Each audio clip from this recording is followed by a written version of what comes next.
Welcome to The Work of Warriors, a podcast dedicated to bringing mental wellness to the entertainment industry. My name is Kim Rapach, former therapist and now a trauma-informed entertainment and music industry coach. Together, we're creating a healthier industry one brave conversation at a time. And I'm so glad you're here. Hey everybody, welcome back. I am always grateful when you tune in and listen, but I am especially grateful today. If you're here listening to this, it means that you have been incredibly loyal and even more patient. The podcast has been on hold since February. I can't believe it's been that long.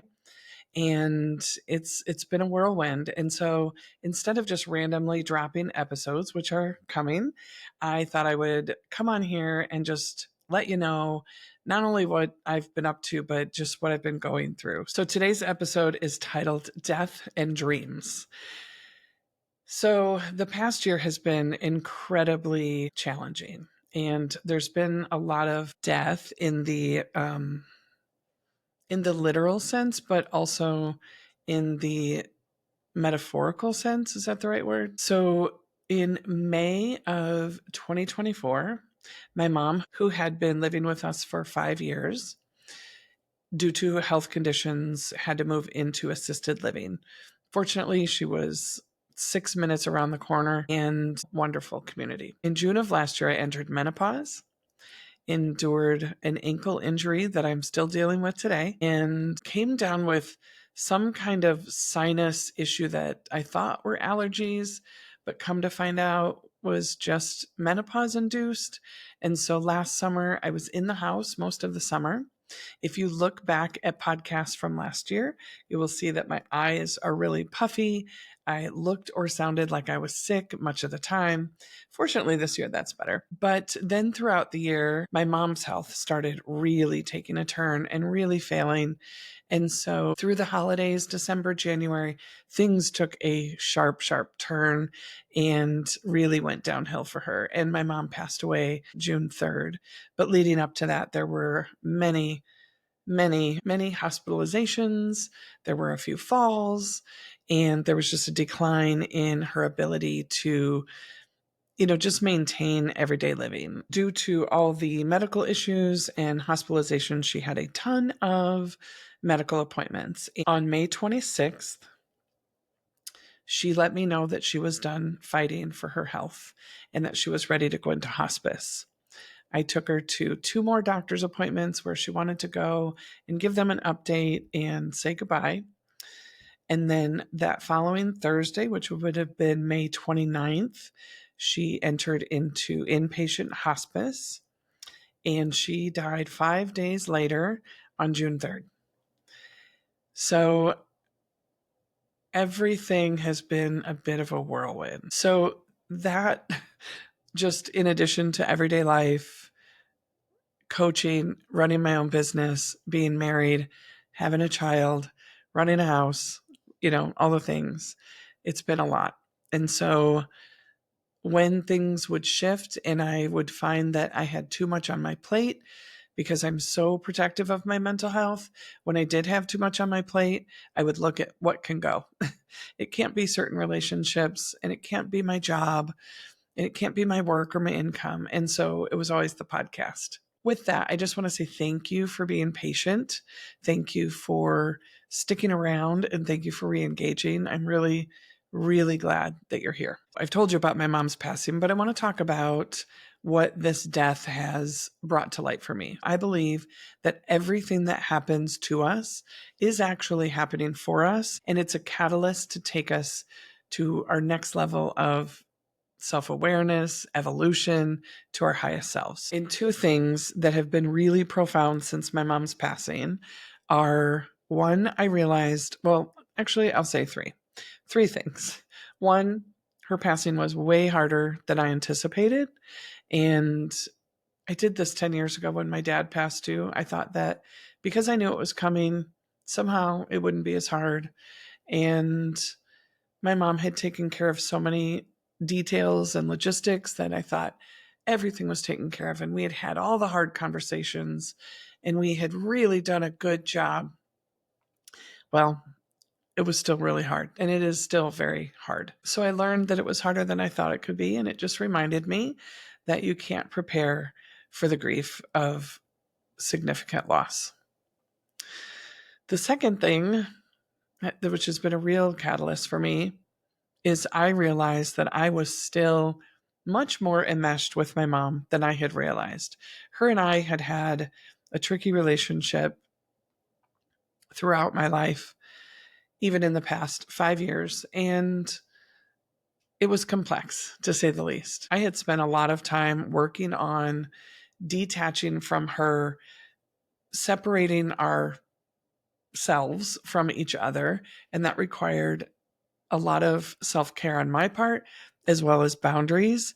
And so that was always a theme in our relationship. And what I realized when she passed is, wow, I was still pretty enmeshed with her. And I was her only child. And so I was taking care of everything and still taking care of a lot, even though she was living in assisted living. And so that was a little bit of a surprise to me when I was able to step back and look.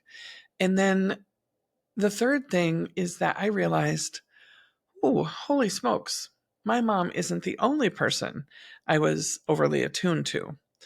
I don't know about enmeshed, but definitely still struggling with codependency. And when she passed, I felt like part of my ego had died. Like, okay, no more over serving people, no more overly concerned with people who maybe aren't concerned with themselves, maybe aren't concerned with me. And I'm really starting to see where, even though I've been working on this for, oh my gosh, it feels like 10 years, there's just another layer. And so I'm grateful for it, but it is something that I am working on still. And so that brings about changes in relationships and friendships and my marriage and my business. I feel like kind of cocooning, coming out of my cocoon to figure out who I really am and what I want my life to look like. And that's been really significant. I've been doing a lot of writing. I'm working on a memoir. And I've been doing a lot of journaling and creative journaling and really just focusing on my daily non negotiables, taking care of myself, honoring the grief as it comes, stopping when I need to attend to my weary heart. Today, in fact, was a harder day than others. I just felt very tender. Last night, I had gone and played bingo at the assisted living facility where my mom lived, and I went and played with all of her friends, and my mom didn't want a service, and so this was the best I could do, was to just give them, I guess to serve as an extension of my mom for them and their healing process. So that was very special. And then tomorrow I'm going to a concert with a friend, a childhood friend. My mom, back in March or April, had purchased VIP tickets to Winona Judd, one of our favorites. We were huge fans of the Judds growing up. And she bought us VIP tickets, and we had been planning outfits and headphones. And I had arranged ADA services for her so she could take a wheelchair. And sadly, she didn't make it to the concert. So my friend is going to join me in my mom's honor. So I think just being sandwiched in between those 2 days, today my heart was really tender. But I thought, what a better day to pop on here and kind of reintroduce myself and reintroduce the podcast when I'm feeling more raw than I typically do. The other thing that I wanted to address is dreams. I had a dream the other night, and I've processed this with my coach. And it was a dream about being at a party, like an everyday party. But one of the guests of honor was Billie Eilish. And in the dream, she was talking about needing maybe some help and was processing something. And I knew that I could help her. But in trying to tell her what I do and in trying to introduce myself, I ensued a bunch of chaos. I couldn't find my purse, and then things were falling out of my purse. And I was scrambling to find my business cards. And by the time I got back to give her one, she was gone. And so, what my coach and I figured out is that I am still struggling. I know that I belong in the entertainment industry. I know that I belong here. There's no doubt. And I know, hands down, I'm very good at what I do. But where I'm still struggling is explaining what I do, how I do it, and really just who I am. So I just wanted to take a moment to say hi. My name is Kim, and I am a mental wellness coach in the entertainment industry. I am a former therapist. I'm a certified Enneagram coach, and I work primarily with executives and artists in the entertainment industry. So what does that mean? How do I do that? What do I coach? How do I coach? So I use a person's story combined with understanding their Enneagram, which is their personality patterns, with a trauma-informed lens to help them regulate their nervous system. What does that mean? That's probably like clear as mud, right?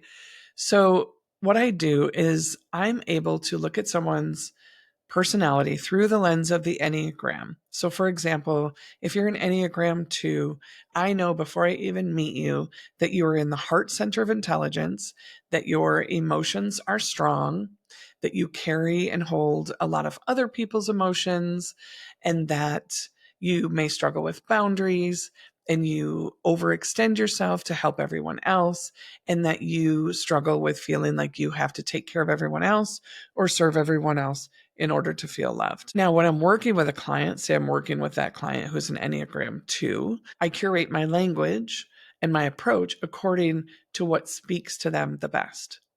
And then I teach them about their personality and at the same time tie it back to their lived experiences. So when I mention a trauma informed lens, all that means is that I am looking for how your lived experiences are still alive and active in your nervous system, shaping how you think, how you feel, and how you behave in the world. So when I work with clients, I teach them that connection. It's like putting puzzle pieces together for them in ways where they've been, especially in Enneagram 2, has been walking through the world feeling a lot of shame. Oh, my mom was an Enneagram 2, by the way.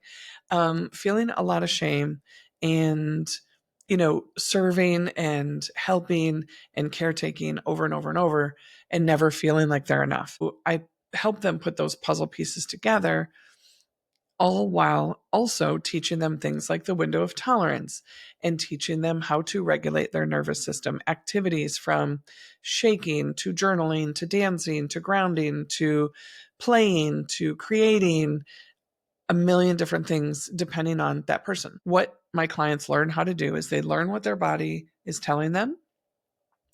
They learn the themes in their story that are driving the bus, which we may also call an ego. We may call our inner child or our parts if you understand internal family systems. But all along, they're learning to pay attention to their own nervous system. They're learning where they're at, and then they're learning tools on how to shape that. What that does is it creates a solid foundation for emotional regulation and ultimately emotional freedom. And what's the result of that? Boundaries, language, truth telling, creativity, courage. And I guess the biggest word that comes to me is freedom. So, again, I just wanted to come on here and say hi. I wanted to make sure I said thank you. I wanted to tell you where I've been and what's been going on with me. And I wanted to reintroduce myself. The podcast is coming back with weekly episodes, and you'll be hearing more from me individually as well, which I'm really excited about. And if there is something that you want to hear more about, and when, in regards to mental health, the Enneagram, story work, I love ideas and suggestions and would be happy to make that happen. If you follow me on Instagram, you will see I am going to be hosting different intensives. I have a new masterclass out. It's called Welcome Back Warrior. And I'm going to be reintroducing some creative journaling for people who know that they want a little bit of support, but maybe aren't ready for the deep dive and maybe more of a low risk, low lift, if you will. And so that'll be coming back. I'm going to be hosting a retreat. There's lots of things going on. But as far as the podcast, I would love it if you would subscribe and comment on what you want to hear more of, what you liked, even what you didn't. I can handle those conversations too. And then share for the ones that you like. That would mean the world to me. And subscribe so that you get the notice when new episodes drop. So thanks again for being here. And I look forward to seeing you online. When artists are well, everybody wins. If today's conversation resonated with you, head over to kimrapach.com where you'll find tools and resources to support your mental wellness journey. For questions about private coaching, speaking engagements, or being a guest on the podcast, email me directly at kim@kimrapach.com. Together, we can create better conversations, a healthier industry, and a happier you.